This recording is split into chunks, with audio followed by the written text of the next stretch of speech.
Morning friends, welcome back to the channel. So ಈಗ blog start ಮಾಡ್ತಾ ಇದ್ದೀನಿ. ಇವತ್ತು ಡೈಲಿ ಬ್ಲಾಗು. ತುಂಬ ಜನ ಅಂದರೆ ನನ್ನ ವ್ಯೂವರ್ಸ್ ಒಬ್ಬರು ಅರುಣ್ ಅಂತ ಅವ್ರು ನನ್ನ ಕೇಳ್ತಾಯಿದ್ರು, ಡೈಲಿ ಬ್ಲಾಗ್ ಮಾಡಿ ಮೇಡಮ್ ಅಂತ ಅಂದ್ಬಿಟ್ಟು. ಆಮೇಲೆ ಇನ್ನೊಬ್ಬರು ಅವ್ರನ್ನೇ ಮರ್ತಿದ್ದೀನಿ, ಇನ್ಫಾರ್ಮ್ ಮಾಡ್ತೀನಿ ಅಂತೆ. ಅವರು ಕೂಡ ಕೇಳ್ತಾಯಿದ್ರು ದಯವಿಟ್ಟು ಡೈಲಿ ಬ್ಲಾಗ್ ಮಾಡಿ, ತುಂಬ ದಿನ ಆಯಿತು ಮಾಡಿಲ್ಲ ನಾನು ಕೂಡ. ಸೊ ಅವ್ರು ಕೇಳ್ತಾಯಿದ್ರು, ಅವ್ರಿಗೋಸ್ಕರ ಮತ್ತೆ ಸ್ಟಾರ್ಟ್ ಮಾಡಿದ್ದೀನಿ. ಸೊ ಡೈಲಿ ಬ್ಲಾಗ್ ಬಂದುಬಿಟ್ಟು ಹೀಗೆ ಮಾಮೂಲಿ ನನ್ನ ರೊಟೀನ್. ಇವತ್ತು ಬಂದು ಆಲೂಗಡ್ಡೆ ಪರೋಟ ಮಾಡೋಣ ಅಂದ್ಬಿಟ್ಟು ಆಲೂಗಡ್ಡೆ ಬಾಯ್ಲ್ ಆಗ್ತಾಯಿದ್ದೆ. ಸೊ ಚಪಾತಿ ಹಿಟ್ಟು ಕಲಿಸ್ಬೇಕು, ಜೊತೆಗೆ ಕಾಯಿ ಚಟ್ನಿ ಮಾಡೋಣ ಅಂತ ಅಂದ್ಕೊಂಡಿದ್ದೀನಿ. ಈಗಾಗಲೇ ಟೈಮು 8 o'clock ಆಗಿದೆ. ಸೊ ಈಗ ಸ್ಟಾರ್ಟ್ ಮಾಡ್ತಿದ್ದೀನಿ. ಇವತ್ತು ನಮ್ಮ ಮನೆಯವ್ರಿಗೆ ರಜಾ. ಸೊ ನೋಡೋಣ ರಜದಲ್ಲಿ ಯಾವ ಥರ ಇರ್ತಾರೆ ಮನೇಲಿ ಅಂತ ನಿಮಗೂ ಒಂದು ಇನ್ಫಾರ್ಮೇಷನ್ ಸಿಗಬೇಕಲ್ಲ. ಮನೇಲಿ ಮಲಗಿ ಇರ್ತಾರೆ, ಎದ್ದಿರ್ತಾರೆ, ಆ್ಯಕ್ಟಿವ್ ಇರ್ತಾರೆ ಇಲ್ವಾ ಅಂತ ಕೆಲವೊಂದಷ್ಟು ನನಗೆ ಜಸ್ಟ್ ಇನ್ಫಾರ್ಮೇಷನ್ಗಾಗಿ ಬನ್ನಿ ಸ್ಟಾರ್ಟ್ ಮಾಡಿ. ನಾನಿಲ್ಲಿ ಆಲೂಗಡ್ಡೆನ ಬೇಯಿಸ್ಕೊಂಡು ಇಟ್ಕೊಂಡಿದ್ದೀನಿ ಸೈಡಲ್ಲಿ. ಸೊ ಅದು ಆಲೂಗಡ್ಡೆ ಚೆನ್ನಾಗಿ ಬೆಂದಿತ್ತು. ಈಗ ಅದನ್ನು ಒಂದೊಂದಾಗಿ ಸಿಪ್ಪೆ ತೆಗಿತಾ ಇದ್ದೀನಿ. ನಾನಿವಾಗ ಅರೌಂಡು 4 ಆಲೂಗಡ್ಡೆನ ಕಟ್ ಮಾಡಿ 1ರಲ್ಲಿ 2 ಮಾಡಿಬಿಟ್ಟು ಬೇಯಕ್ಕಿಟ್ಟಿದ್ದೆ. ಸೊ ಅದು ಚೆನ್ನಾಗಿ ಬೆಂದಿದ್ದೆ, ಒಳ್ಳೆ ಸ್ಮೂತಿಯಾಗಿ ಬಂದಿತ್ತು. ಹಾಗಾಗಿ ಈಗ ಮೊದಲು ಸಿಪ್ಪೆ ಎಲ್ಲ ತೆಗೆದಿಟ್ಕೊತಾ ಇದ್ದೀನಿ. ಸೊ ಈಗ ನೆಕ್ಸ್ಟು ಚಪಾತಿ ಕಲಸೋಣ ಅಂದರೆ ಚಪಾತಿ ಹಿಟ್ಟು ಅಂದರೆ ನಾನು ಪರೋಟ ಮಾಡ್ತಾಯಿದ್ದೀನಲ್ಲ, ಸೊ ಚಪಾತಿ ಹಿಟ್ಟು ಗೋಧಿ ಹಿಟ್ಟನ್ನು ಕಲಸಿಡ್ತಾ ಇದ್ದೀನಿ ಈಗ. ಸೊ ಗೋಧಿ ಹಿಟ್ಟನ್ನು ಕಲಸಿ ಮೊದಲೇ ನೆನೆಸಿಟ್ರೆ ಅದು ಎಷ್ಟು ಚೆನ್ನಾಗಿ ಕಲಸಿ ನಮಗೆ ಚೆನ್ನಾಗಿ ಚೆನ್ನಾಗಿ ಸ್ಮೂತಾಗಿ ಈಸಿ ಆಗುತ್ತೆ ಅಂತ. ಸೊ ಹಾಗಾಗಿ ಎಲ್ಲ ಚೆನ್ನಾಗಿ ಗೋಧಿ ಹಿಟ್ಟನ್ನು ರೆಡಿ ಮಾಡಿ ಸೈಡಿಗೆ ಎತ್ತಿದ್ದೀನಿ ಈಗ. ಸೊ ಚೆನ್ನಾಗಿ ಅದಕ್ಕೆ ಈಗ ಒಂದು ಸ್ವಲ್ಪ ಎಣ್ಣೆ ಹಾಕ್ಬಿಟ್ಟು ಮೇಲ್ಗಡೆ ತಟ್ಟೆ ಮುಚ್ಚಿ ಎತ್ತಿಡೋಣ. ಸೊ ನೆಕ್ಸ್ಟ್ ಇವಾಗ ನಾನು ಕಾಯಿ ಚಟ್ನಿ ಮಾಡೋಣ ಅಂತ ಹೇಳಿದ್ನಲ್ವಾ. ಸೊ ಹಾಗಾಗಿ ಈಗ ಕಾಯಿ ಚಟ್ನಿಗೆಲ್ಲ ಜಾರಿಗೆ ಹಾಕ್ಕೊಂಡಿದ್ದೀನಿ. ಸ್ವಲ್ಪ ಹುರುಗಡಲೆ ಹಾಕ್ಕೊಂಡೆ ಅದಕ್ಕೆ, ಹಾಗೆಯೇ ಸ್ವಲ್ಪ ಉಪ್ಪು ಹುಳಿ ಎಲ್ಲನೂ ಮಿಕ್ಸ್ ಮಾಡ್ಕೊಂಡು ಇಟ್ಕೊಂಡಿದ್ದೀನಿ. ಹಾಕ್ಕೊಂಡು ಈಗ ಮಿಕ್ಸಿ ಮಾಡೋಣ ಅಂದ್ಬಿಟ್ಟು ಮಿಕ್ಸಿ ಹಾಕೋತಾ ಇದ್ದೀನಿ. ಒಳ್ಳೆ ಚೆನ್ನಾಗಿ ಬಂದಿತ್ತು ಚಟ್ನಿ, ಮಾತ್ರ ಟೇಸ್ಟಿಯಾಗಿ ಅಂತ ಹೇಳ್ಬೋದು. ಅದಾದಮೇಲೆ ನೆಕ್ಸ್ಟ್ ಈಗ ತರಕಾರಿ ಕಟ್ ಮಾಡ್ಕೊತಾ ಇದ್ದೀನಿ. ಅದಕ್ಕಿಂತ ಮುಂಚೆ ಈಗ ನಾನು ಏನು ಚಟ್ನಿ ಮಾಡಿದ್ನಲ್ಲ ಇದು ಸರ್ವ್ ಮಾಡ್ಕೊಂಡು ಒಂದು ಪಾತ್ರೆಗೆ ತೆಗೆದಿಟ್ಕೊಂಡಿದ್ದೀನಿ. ಸೊ ಈಗ ತರಕಾರಿಗಳ ಫ್ರೆಂಡ್ಸ್, ಇವಾಗ ಇಲ್ಲಿ ಸ್ಟಫಿಂಗ್ ರೆಡಿ ಮಾಡ್ಕೊಳ್ಳೋಣ ಅಂದ್ಬಿಟ್ಟು ತರಕಾರಿ ಎಲ್ಲ ತೊಗೊಂಡು ಕಟ್ ಮಾಡ್ತಾಯಿದ್ದೀನಿ. ಈ ತರಕಾರಿಗಳೇನಪ್ಪ ಅಂದರೆ ಎಲ್ಲ ಹಸಿದೆ ನಾನು ತೊಗೊಂಡಿರೋದು. ಇದು ಯಾವುದನ್ನು ನಾನು ಫ್ರೈ ಮಾಡೋಕ್ಕಂತೂ ಹೋಗೋದಿಲ್ಲ. ಆಲ್ಮೋಸ್ಟ್ ಪರೋಟ ಮಾಡೋದು ಇದೇ ಥರ ಅಂತ ಅನ್ಕೋತೀನಿ, ಬಟ್ ನಾನು ಮಾಡೋದು ಇದೇ ಥರನೇ, ತುಂಬಾ ಚೆನ್ನಾಗಿರುತ್ತೆ. ಸಣ್ಣದಾಗಿ ಚಿಕ್ಕದಾಗಿ ಕಟ್ ಮಾಡ್ಕೋತಾ ಇದ್ದೀನಿ. ನನ್ನ ಹತ್ರ ಅದು ಕಟರ್ ಮೆಷಿನ್ ಇತ್ತಲ್ಲ ಅದು ಇತ್ತು, ಬಟ್ ಇವಾಗ ಇಲ್ಲ ಅದು. ಸೊ ಹಾಗಾಗಿ ಚಾಪ್ಗಳಲ್ಲೇ ಚಾಪ್ ಮಾಡ್ಕೋತಾ ಇದ್ದೀನಿ. ತರಕಾರಿಗಳು ಅಂದರೆ ಈರುಳ್ಳಿ ಒಂದು 3 ತೊಗೊಂಡಿದ್ದೀನಿ, ಟೊಮೊಟೊ 1-2 ತೊಗೊಂಡಿದ್ದೀನಿ, ಹಾಗೇನೋ ಒಂದು ಕ್ಯಾಪ್ಸಿಕಮ್ ಇತ್ತು ಅದೊಂದು ಅರ್ಧ, ಅದನ್ನು ಕೂಡ ತೊಗೊಂಡಿದ್ದೀನಿ.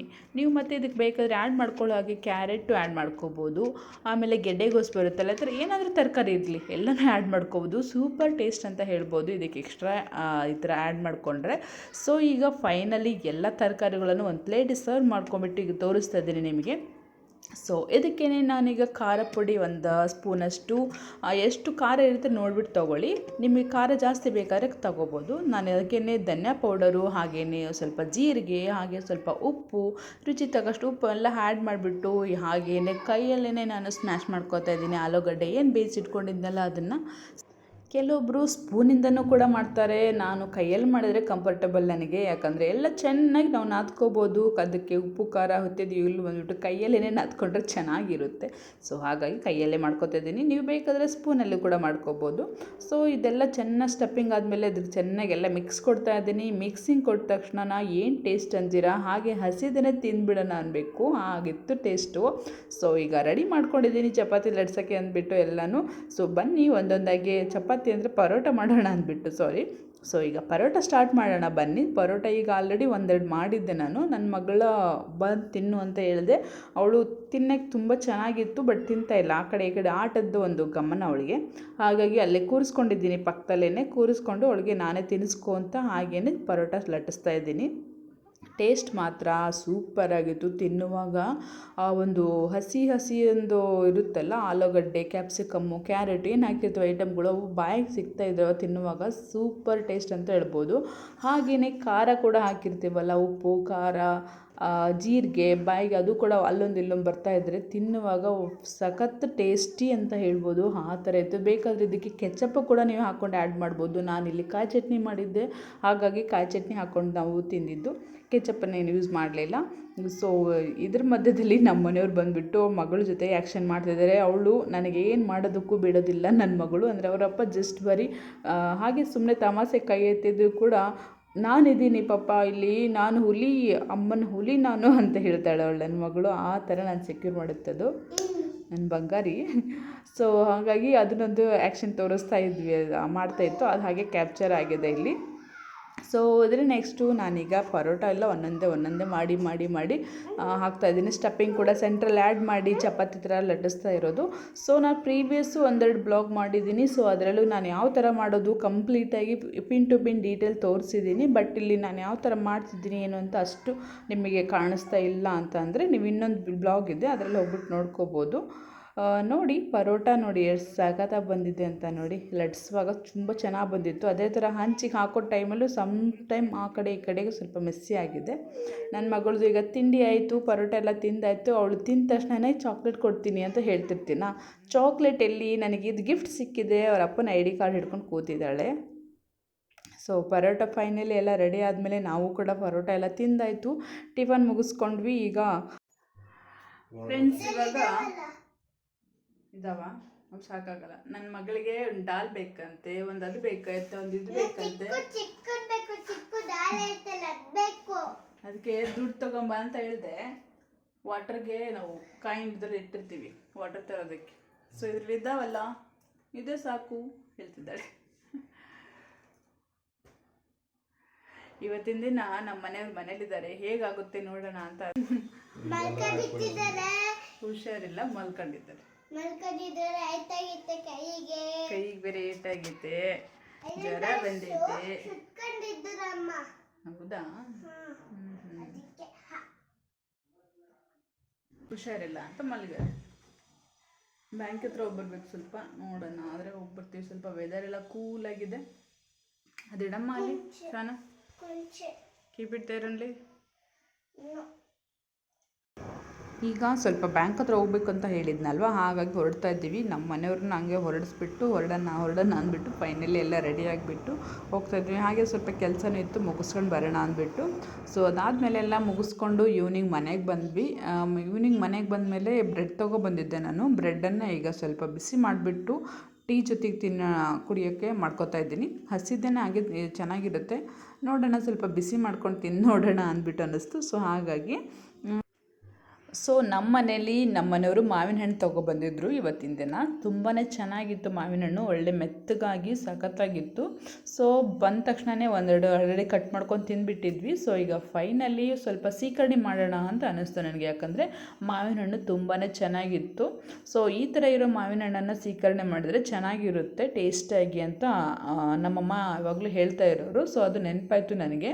ಈ ಥರ ಅದರಲ್ಲಿ ಒಂಥರ ನರೆ ಬರುತ್ತೆ ನೋಡಿ, ಇಲ್ಲಿದೆಯಲ್ಲ ಎಳೆ ಥರ, ಈ ಥರ ಇದ್ದರೆ ಅದು ಚೆನ್ನಾಗಿ ಜ್ಯೂಸ್ ಚೆನ್ನಾಗಿರುತ್ತೆ, ಅದರೊಳಗಡೆ ಮಾವಿನ ಹಣ್ಣಿನ ರಸ ಚೆನ್ನಾಗಿರುತ್ತೆ. ಸೊ ಹಾಗಾಗಿ ಮಾಡ್ಕೋಬೋದು ಅಂತ ಅನ್ನಿಸ್ತು. ಸೊ ಹಾಗಾಗಿ ಇನ್ನು ಯಾವತ್ತೂ ಏನಾದ್ರು ಮತ್ತೆ ಮಾಡೋದು, ಇವಾಗ ಮಾವಿನ ಹಣ್ಣಿನ ಸೀಸನ್ ಅಲ್ವಾ.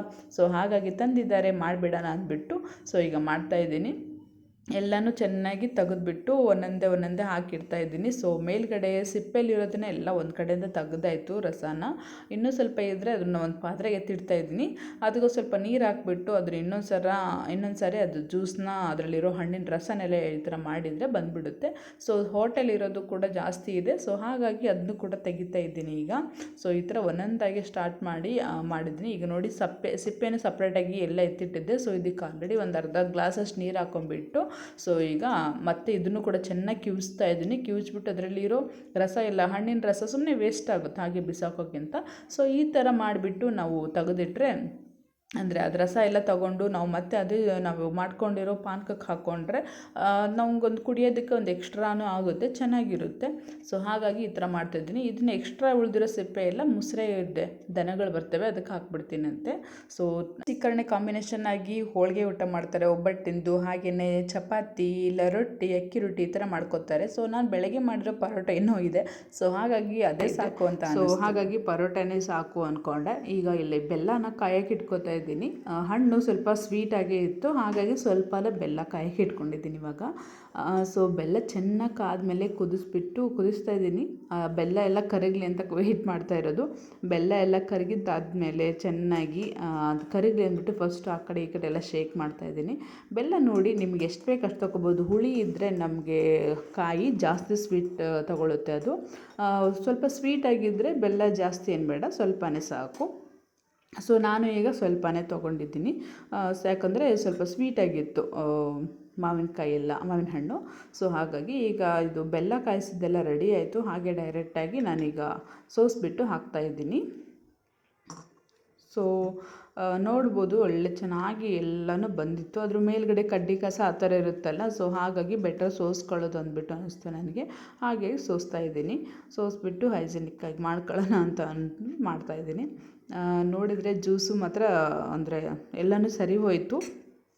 ಸೊ ಈಗ ಈ ಮಾವಿನ ಹಣ್ಣು ಸೀಕರಣೆಗೆ ಸ್ವಲ್ಪ ನಾನು ಏಲಕ್ಕಿ ಪುಡಿನ ಆ್ಯಡ್ ಮಾಡ್ತಾಯಿದ್ದೀನಿ, ಎಲ್ಚಿ ಪುಡಿನ. ಸೊ ಇದು ಮಾತ್ರ ಸೂಪರ್ ಟೇಸ್ಟ್ ಅಂತ ಹೇಳ್ಬೋದು. ಸಖತ್ತಾಗಿರುತ್ತೆ ಕಾಂಬಿನೇಷನ್ಗೆ. ಯಾವುದೇ ಸ್ವೀಟಿಗೆ ಕೂಡ ಅಷ್ಟೇ ಏಲಕ್ಕಿ ಪುಡಿ ಇಲ್ಲ ಅಂದರೆ ಅದು ಕಂಪ್ಲೀಟ್ ಅಂತಲೇ ಅನಿಸೋದಿಲ್ಲ. ನೋಡ್ಬೋದು ಯಾವ ಥರ ಇದೆ ಅಂತ ಬನ್ನಿ ತೋರಿಸ್ತೀನಿ. ನೋಡಿ ಎಷ್ಟು ಸಖತ್ತಾಗಿದೆ ಅಂತ. ಸೀಕರಣೆ ರೆಡಿ ಆಯಿತು. ವಾವ್! ಈಗ ಹೇಳಿದ್ನಲ್ಲ ಬೆಳಗ್ಗೆಗೆ ಪರೋಟ ಮಾಡಿದ್ದೆ, ಅದನ್ನೇ ಇನ್ನೂ ಇದ್ವು 6ರಿಂದ 7 ಇತ್ತು. ಹಾಗಾಗಿ ಅದನ್ನೇ ಬಿಸಿ ಮಾಡ್ಕೊಂಡು ಈಗ ತಿಂತಾಯಿದ್ದೀವಿ.